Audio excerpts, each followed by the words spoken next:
Hi!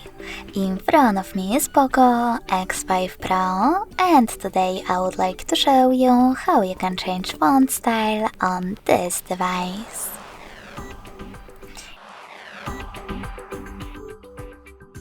You need to begin by opening Settings and scrolling down to access Display section. In it, scroll down again and tap on Font. Finally, click on the best one for you. I will go with maybe this one. Choose free. Wait couple of seconds and tap on Apply. So now when I go back, as you can see, style of my font has changed.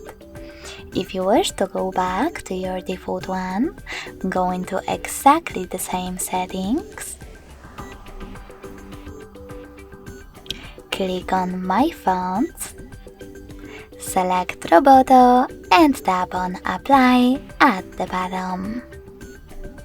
Thanks so much for watching. If you enjoyed this video, smash that like button, comment and subscribe. Bye!